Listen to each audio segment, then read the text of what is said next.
Charlie Hunnam was never going to play Green Arrow for Zack Snyder. Plus, he is very candid about the role. We've got all that and more, but before we begin, hi, my name is Jacob Berry. Welcome to my vidcast where I talk about all things pop culture. Be sure to like, share, and subscribe. All right, so Charlie Hunnam is starring in Zack Snyder's Rebel Moon, and he actually shed some light on a rumor that has long been circulating about him and his potential arrival into the DC universe. I should say the film universe. So he has long been considered a fan favorite to portray Oliver Queen, aka Green Arrow, one of the most popular, I'd say, B-list Justice League characters.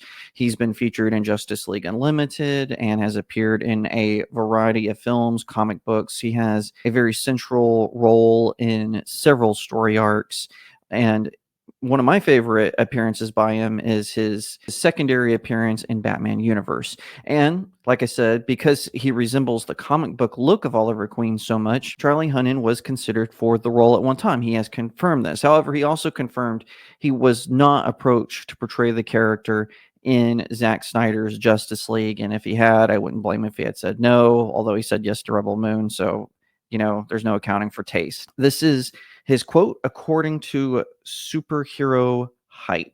It says, speaking with comicbook.com, Hunnam was asked if he ever spoke with Man of Steel and Batman v Superman Dawn of Justice's Zack Snyder about potentially playing Green Arrow in a DCEU project. I never talked to Zack about it, Hunnam said. When asked if there were others who he did discuss the matter with, Hunnam responded, it was some people in suits who brought the idea to me and thought it would be terribly exciting for me to play Green Arrow. I did not share their enthusiasm. He continued, I don't know who Green Arrow is, so I don't want to offend anyone. I looked at one picture and I was like, I'm not sure green's my color, and I'm pretty sure spandex isn't my material. Beyond that, I was like, one image, thanks, not interested.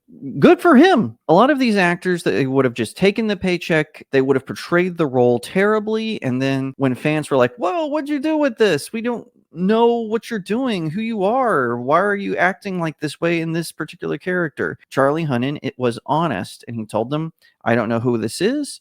I don't really like his look. I don't really like his aesthetic, so I'm going to pass.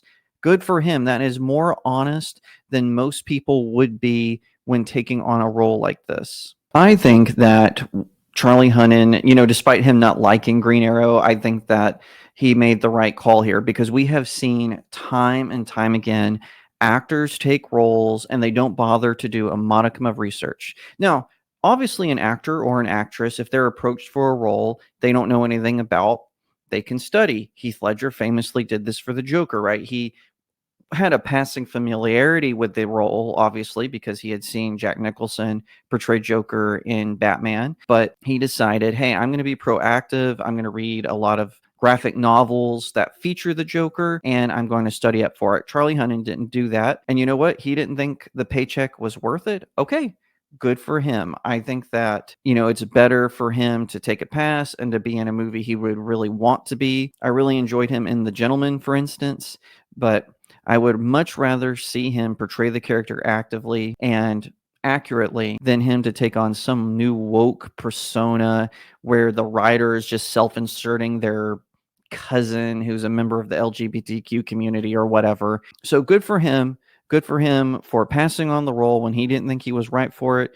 I look forward to watching Rebel Moon because I have a feeling it's going to top my worst of list. Listen, I'll give it a fair shot. I don't like Zack Snyder. Everyone knows I think he's a hack. I'm glad he didn't direct Charlie Hunnam as the Green Arrow, because that would have been a disaster like it was for poor Henry Cavill and Gal Gadot. So I'm really glad that didn't come together.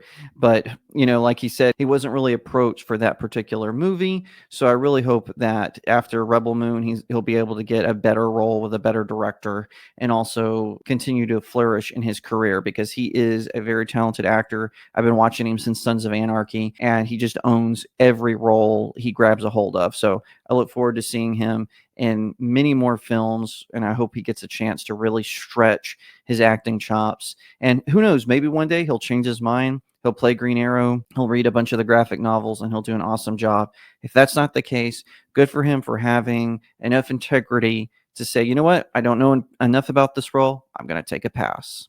Thank you so much for watching this video. I hope that you'll give it a thumbs up, that you'll leave me a comment and tell me what you think, that you'll share it out with your friends, and of course, consider subscribing to Studio Jake. I cover all kinds of nerd and pop culture topics, including film, television, anime, comic books, and so much more.